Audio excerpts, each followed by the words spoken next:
नमस्कार। हिंदी साहित्य की कक्षा में आज हम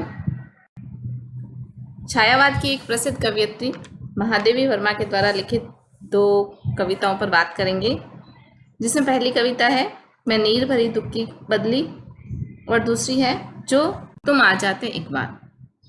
ये जो दोनों ही कविताएं हैं ये महादेवी वर्मा के द्वारा रचित श्रेष्ठ कविताओं की श्रेणी में आती हैं। बहुत ही प्रसिद्ध कविता है उनकी मैं नीर भरी दुख की बदली। महादेवी वर्मा को आधुनिक युग की मीरा कहा जाता है। आधुनिक युग की मीरा किस रूप में कि जिस प्रकार से मीरा ने मध्ययुगीन नारी की जो पीड़ा थी उसे अपनी कविताओं में अभिव्यक्त किया है, उसी प्रकार से महादेवी वर्मा ने आधुनिक युग की जो महिला है, आधुनिक युग की जो नारी है, मीरा ने जिस प्रकार से मध्ययुगीन नारी की पीड़ा को अभिव्यक्त किया है, महादेवी वर्मा ने आधुनिक युग की नारी की पीड़ा को अपनी कविताओं में अभिव्यक्त किया है।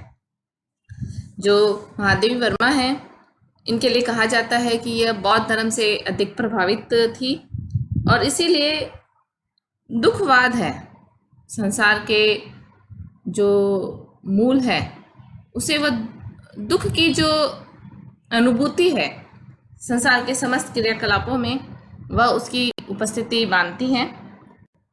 और इसके साथ साथ इनका जो काव्य समय है वह स्वतंत्रता आंदोलन वाला समय है, तो स्वतंत्रता आंदोलन की जो चेतना है वह भी इनकी कविताओं में, इनके गीतों में दृष्टिगोचर होती है। प्रस्तुत जो कविता है मैं नीर भरी दुख की बदली, ये कई अर्थ व्याख्याओं को अपने अंदर समेटे हुए। हम एक विरहिणी स्त्री के रूप में इसकी व्याख्या कर सकते हैं, बदली के रूप में बादल का जो छोटा रूप है बदली, उसके रूप में इसकी व्याख्या कर सकते हैं। और जब हम इसका आध्यात्मिक व्याख्या करते हैं तो आत्मा और परमात्मा के संबंध के रूप में भी इस कविता की व्याख्या की जाती रही है। यहाँ हम इन सभी अर्थ छवियों को लेते हुए इस कविता को समझने का प्रयत्न करेंगे। हम पहले इस कविता का वाचन कर रहे हैं। मैं नीर भरी दुख की बदली, स्पंदन में चिर निस्पंद बसा, क्रंदन में आहत विश्व हंसा, नैनों में दीपक से जलते, पलकों में निर्झरणी मछली। प्रस्तुत जो ये कविता है ये महादेवी का जो सांध्य गीत संकलन है उसमें संकलित की गई है।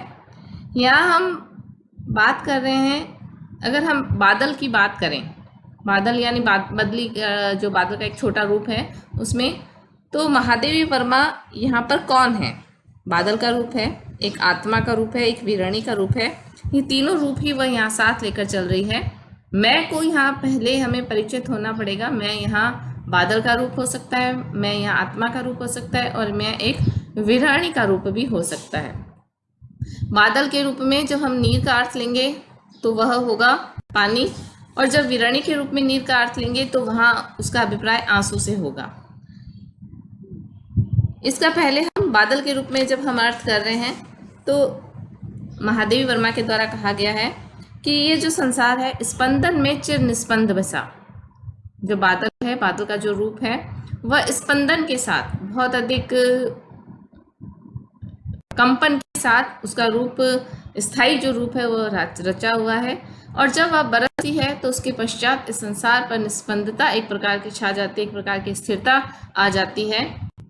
और बादल का जो स्वयं का रूप है, बादल का जो स्वयं का स्वरूप है, उसमें बहुत अधिक उस दबाव के कारण बादलों का निर्माण कैसे होता है, समुद्र से पानी को संचित करके उसका बहुत अधिक दबाव पड़ने से बादल का रूप बनता है।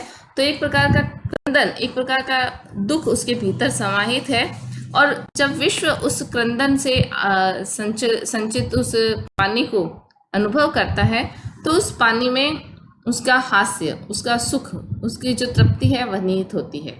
तो एक प्रकार से जो बादल है अपने दुख से लोगों को तृप्ति प्रदान करता है। नैनों में दीपक से जलते, उस बादल के द्वारा जो पानी फैलाया जा रहा है उससे जो इस संसार के लोग हैं उनमें आशा, उत्साह, उल्लास की उमंग फैलती है।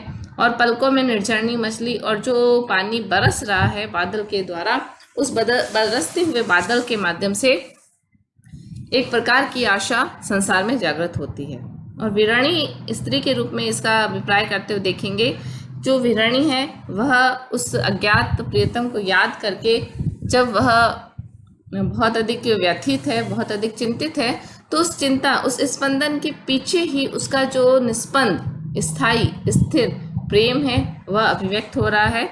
और जो उसके दुख को सुन रहा है, जो उसके दुख से आहत हो रहा है, तो जो उसके दुख का अनुभव कर रहा है, उसके पीछे इस संसार में जो अनेक सुख हैं, वह उस सुखों की अनुभूति भी वह कर रहा है। उसके दुखों का अनुभव करके उसकी तुलना में संसार में व्याप्त अन्य जो सुख हैं उन्हें देखकर वह हंस रहा है। कौन? विश्व। नैनों में दीपक से जलते और इतना अधिक क्रंदन, इतना अधिक दुख, आकुलता, विरह के अनुभव करने के पश्चात भी उस विरहिणी के नैनों में दीपक के समान एक आशा की लौ शेष है कि कभी न कभी उसका ये विरह समाप्त होगा और उसे मिलन का सुख प्राप्त होगा। और इसी आशा में उसकी पलकों से निरंतर निर्जरणी आंसू की जो नदी है वह बहती है। मेरा पग पग संगीत भरा, श्वासों से स्वप्न पराग जरा, नभ के नव रंग बुनते दुकुल, छाया में मल बयार पली। यहाँ कवयित्री बादलों के माध्यम से कह रही है, जब वह कवयित्री बादल है तो वह कह रही है कि मेरा जो हर कदम है वह संगीत के समान उल्लास में है, वह संगीत की ध्वनियों को अपने साथ लिए हुए है और एक एक श्वास में, एक एक बूंद में जो पराग हैं, जो खुशबू है, फूलों की खुशबू, वह उस एक एक बूंद से झरित हो रही है।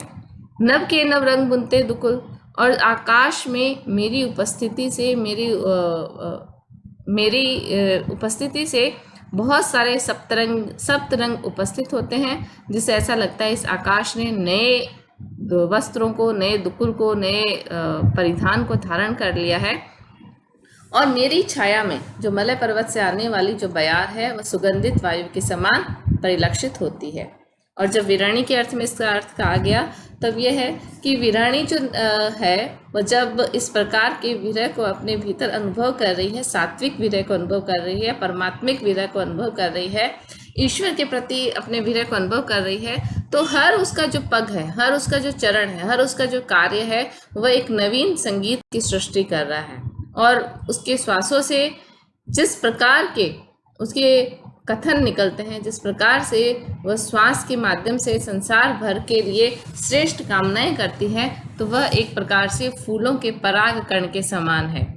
नव के नव रंग बुनते दुकुल, अपने दुख को अनुभव करके समस्त संसार के लिए जब वह प्रेरणाप्रद, शांतिप्रद बातें, विचार, कामनाएं अभिव्यक्त करती है, तो इस प्रकार से संपूर्ण संसार में एक नए वस्त्र, नए प्रकार का वातावरण है वह उपस्थित होता है। मैं क्षितिज भ्रुकुटी पर घिर धुमिल, चिंता का भार बनी अविरल, रज कर्ण पर जल कण हो बरसी, नव जीवन अंकुर बन निकली। अब क्षितिज का अभिप्राय है जहाँ पर धरती और आकाश मिलते हैं, तो वहाँ ऐसा प्रतीत होता है कि धरती और आकाश मिल रहे हैं। तो वहाँ कवयित्री अनुभव कर रही है कि वह क्षितिज पर जब वह बदली, जब वह बादल उमड़ कर आते हैं, तो एक प्रकार से एक भ्रुकुटी, भौं के समान उसका रूप परिलक्षित होता है। तो यहाँ कवयित्री ने उस प्रस्तुत को अभिव्यक्त करने के लिए अप्रस्तुत उपमान यहाँ पर उन्होंने उपस्थित किया है। क्षितिज के रूप में कवयित्री ने कल्पना की है कि वह भौं के समान प्रतीत होता है। चिंता का भार बनी अविरल, रज कण पर जल कण हो बरसी, नवजीवन अंकुर बन निकली। वह बदली जब क्षितिज तक पहुंचती है तो उस समय भौं के समान प्रतीत होती है। उसके पश्चात वह इस रज कण पर, इस मिट्टी के कणों पर जल का कण बनकर, पानी की बूंदें बनकर बरसती है, और जिसके कारण इस मिट्टी में पड़ा हुआ जो बीज है वह अंकुर के रूप में खिलकर बाहर निकलता है। तो विरणी के रूप में इसका अर्थ होगा कि जो उसकी भौएं हैं, विरणी की भौएं, वह चिंता के कारण क्षितिज के समान प्रतीत हो रही हैं, और उस क्षितिज के समान बनी हुई उस भौं में उसके हृदय की जो चिंता है, उसके हृदय की जो आकुलता है वह अभिव्यक्त हो रही है। और इसके बाद जो उसके अश्रुकण है वह इस भूमि पर गिरते हैं। जब अश्रुकण एक प्रकार से भूमि पर उसके हृदय का जितना संताप है, उसके हृदय का जितना दुख है, आंसुओं के माध्यम से जब बाहर अभिव्यक्त हो गया, तो भीतर फिर एक नए जीवन का, नई आशा का, नए सवेरे का उसके भीतर एक आगाज होता है। उसे अनुभव होता है कि इस दुख के पश्चात अवश्य ही आशा का नया अंकुर फूटेगा। पथ को न मलिन करता आना, पद चिन्ह न दे जाता जाना। सुधी मेरे आगम की जग में, सुख की सिहरन हो अंत खिली। अब यहाँ कवयित्री कह रही है, बादल के संदर्भ में अपने आप को बादल कहते हुए कहती है कि जब बादल में आता हूँ तब मैं पथ को, जिस मार्ग से मैं आता हूँ उस पथ को तनिक भी मलिन नहीं करता। यहाँ माध्यम है आकाश मार्ग का, कि आकाश मार्ग से जिस मार्ग से होकर वह आ रहा है वह उस मार्ग को तनिक भी मलिन नहीं करता, अपितु बादलों के पश्चात आसमान है बिल्कुल साफ प्रतीत होता है। पद चिन्ह न देते जाना, और जाने के पश्चात भी मेरे किसी भी प्रकार के पद चिन्ह वहां पर उपस्थित नहीं रहते, अर्थात मेरा आना और मेरा जाना दोनों ही किसी को अनुभव होता है, लेकिन उसका जो ठोस स्वरूप है वह कहीं पर भी अंकित नहीं होता। सुधी मेरे आगम की जग में, सुख की सिरन और अंत खिले। मैं आया, मेरे आगमन की जो सूचना है इस संसार में सुख की एक अनुभूति के रूप में, इस संसार में खिले हुए रूप में प्रतीत होती है, अनुभव होती है। स्थायी रूप से, स्थूल रूप से उसके पद चिन्ह यहाँ पर अभिव्यक्त नहीं होते। तो बदली का आना और बदली का चला जाना, उसका स्वरूप हमें कहीं दिखाई नहीं देता है आसमान में, कि किस रूप में। अभी कुछ समय पहले यहाँ बादल थे, अब गायब, यहाँ से चले गए, आसमान पूर्ण रूप से उससे रिक्त हो जाता है, साफ हो जाता है। लेकिन उसके पश्चात वातावरण में सुगंध है, वातावरण में जो अंकुर फूट रहे हैं, वातावरण जो सौम्य बना है, वह उसकी अनुभूति के रूप में जो सुख की सिहरन है वह उसकी उपस्थिति का आभास कराते हैं कि इससे कुछ समय पहले बादल थे, उन्होंने ये सब कुछ किया है। तो जब यही बात वीराणी के रूप में कह रहे हैं, जब वीराणी अपने लिए कह रही है कि जब उसके अंदर इस प्रकार का दुख जमा हो रहा है, संताप जमा हो रहा है, जब वह जो दुख है आंसू के रूप में निकल गया, बाहर निकल गया, और उसके पश्चात एक आशा उसके मन में उपस्थित हुई कि मैं अब उसका मिलन, अपने प्रियतम से मिलन अवश्य ही मेरा होगा। तो इस प्रकार का एक प्रकार का जो उत्साह है, एक प्रकार का जो आशा है, उसके माध्यम से अनुभव होता है कि वह दुख का जो बादल है वह उस वीराणी के ऊपर आकर बरस कर जा चुका है। विस्तृत नभ का कोई कोना, मेरा न कभी अपना होना। परिचय इतना, इतिहास यही, उमड़ी कल थी मिट आज चली। अब यहाँ जो बादल के रूप में मैं का रूप है वह मैं अभिव्यक्त कर रहा है कि ये जो इतना बड़ा विस्तृत नभ है, इतना बड़ा जो आसमान है, जहाँ मेरा जन्म होता है, जहाँ मैं उमड़ कर एक स्थान से दूसरे स्थान पर पहुंच रही हूँ, इस विस्तृत नभ का, विशाल नभ का कोई भी कोना मेरा कभी भी नहीं होगा। मैं यहाँ जन्म लेती हूँ और यहाँ से पुनः इस धरती पर बरस कर अपना अस्तित्व मिटा देती हूँ, तो कोई भी कोना मेरा अपना नहीं है, मैं वहाँ स्थायी रूप से नहीं निवास करती हूँ। मेरा तो इतना ही परिचय है, मेरा इतना ही इतिहास है कि मैं कल उमड़ी थी और आज मैं मिटकर चली गई, कल मैं बनी थी और आज मैं मिटकर चली गई। उसी प्रकार से कवयित्री कह रही है एक वीराणी के समान कि वह जो दुख के बादल हैं, दुख के नीर के, दुख के पानी के जो बादल हैं, जो एक अनुभूति है, वो उसके हृदय स्थल पर स्थायी रूप से कभी भी नहीं रहेंगी। कोई भी हृदय पर स्थायित्व के रूप में वह भावना नहीं रहेगी। उसका केवल इतना ही है कि वह कल उमड़ी थी और आज समाप्त हो गई है। तो यहाँ जो अनुभूति महादेवी वर्मा यहाँ कर रही है वह हम जो सहृदय, जैसे साहित्य में कहा गया है, सहृदय मनुष्य है, उसमें इस प्रकार की जो भावनाएं, एक प्रकार की भावनाएं नव की जो होती है वह हमें यहाँ पर दृष्टिगोचर हो रही है। तो यहाँ जो बात सहृदयता की बात है कि इस प्रकार की अनुभूतियां हैं वह स्थायी नहीं होती है, इस प्रकार का जो रसों का उद्रेक है वह स्थायी नहीं होता है, कुछ समय के लिए उमड़ता है, फिर वह समाप्त हो जाता है। ऐसी बात हमारे काव्य शास्त्र में रस के संदर्भ में भी कही गई है कि भाव स्थायी रूप से रहते हैं, लेकिन भाव जब रस रूप में परिणित होते हैं तो वह उमड़कर समाप्त हो जाते हैं, वह स्थायी रूप से कोई कोना अपना बनाकर नहीं रख सकते। तो यहाँ हमने महादेवी वर्मा की इस कविता को पढ़ा और इस पढ़ने के पश्चात जो प्रमुख विशेषताएं इस कविता से उभर कर आई हैं वह है कि जो महादेवी वर्मा की जो भाषा है वह संस्कृत निष्ठ भाषा है।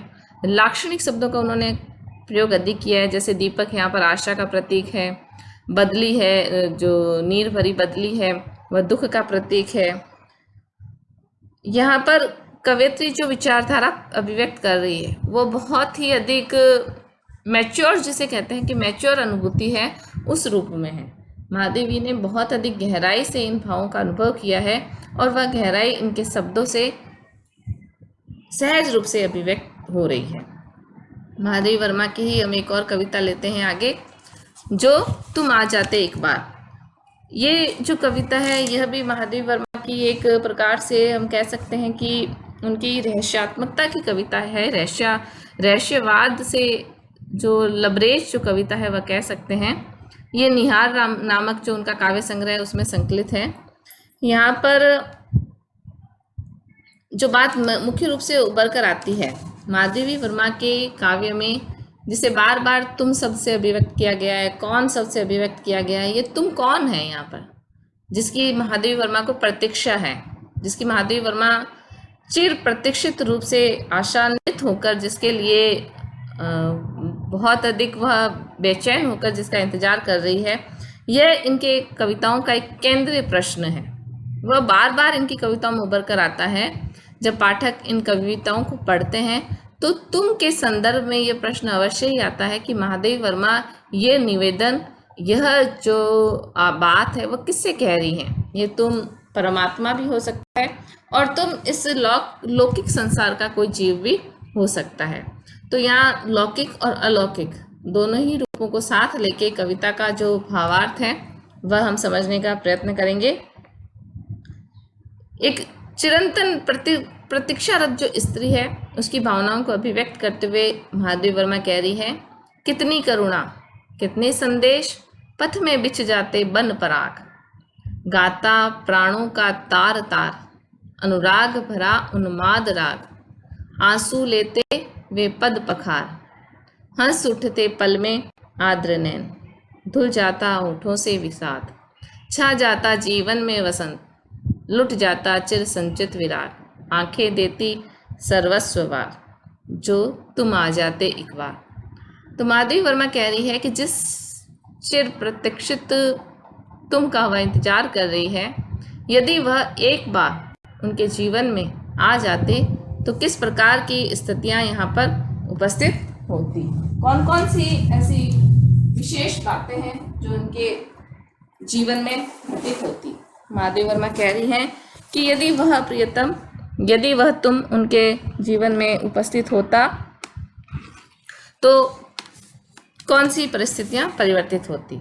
महादेवी वर्मा कह रही हैं कि यदि वह प्रियतम आता तो कितनी करुणा, यहाँ पर भी उसके आने के पश्चात भी ये बात वह अनुभव कर रही है कि यदि वह प्रियतम आ जाता तो जीवन में बहुत अधिक जो करुणा का रूप है बहुत और अधिक विस्तृत होता, और कितने ही संदेश पथ में बिछ जाते बन पराग, पराग के समान, खुशबू के समान उस रास्ते में बिछ जाते जिस रास्ते से वह प्रियतम आता।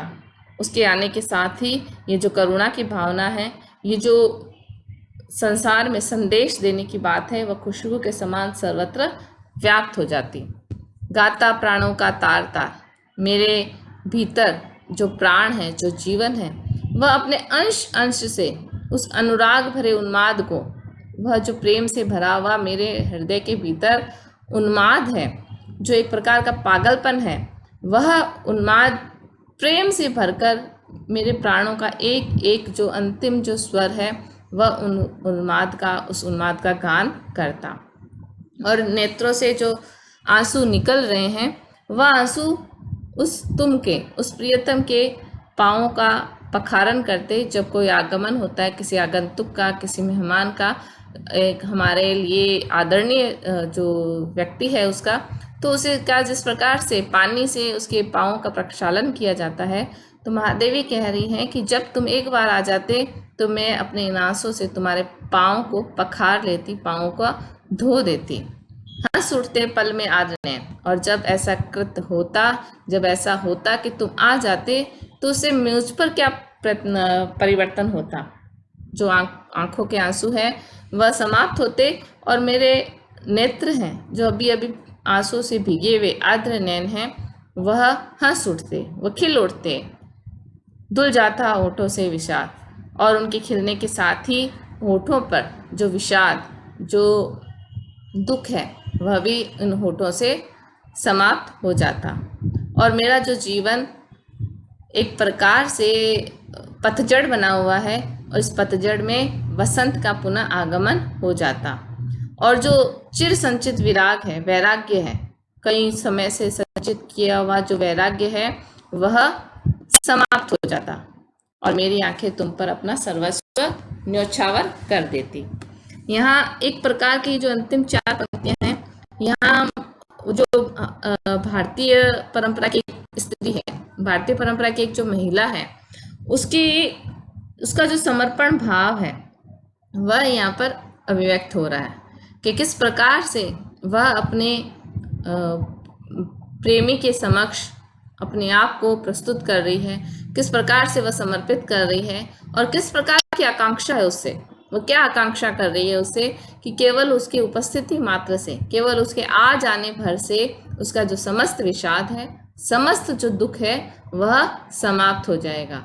उसकी जो आर्द्र नयन है वो खिल उठेंगे, उसके होठों पे जो विषाद है जिसकी अभिव्यक्ति वह किसी के समक्ष नहीं कर रही, वह विषाद खत्म हो जाएगा, धुल जाएगा और उसके जीवन में पुनः वसंत लौट कर आ जाएगा और उसका जो वैराग्य है, जो दुख है वह समाप्त हो जाएगा। तो यहाँ पर चिर प्रतीक्षित जो वीरानी नायिका है उसकी आकांक्षाओं को, उसकी प्रतीक्षा की जो अकुलाहट है उसकी अभिव्यक्ति करती ये छोटा सा ये जो गीत है भावों से बहुत अधिक गहराई से जुड़ा हुआ है, हृदय की गहन अनुभूतियों को अभिव्यक्त करती महादेव वर्मा की ये पंक्तियाँ दिखाती हैं कि छायावाद किस प्रकार से सूक्ष्म रूप से हृदय की कोमल भावनाओं को अभिव्यक्त करता है, जिसके लिए वह किसी प्रकार के स्थूल उपादानों का उपयोग न करके हृदय की कोमल भावनाओं को कोमल उपादानों के माध्यम से ही अभिव्यक्त कर रही हैं। तो विद्यार्थियों, हमने आज महादेवी वर्मा की ये 2 कविताएं पढ़ी और इनके बारे में बात की और जिससे हमें महादेवी वर्मा के काव्य के कुछ मुख्य जो बिंदु हैं उन्हें समझने में सहायता मिलेगी।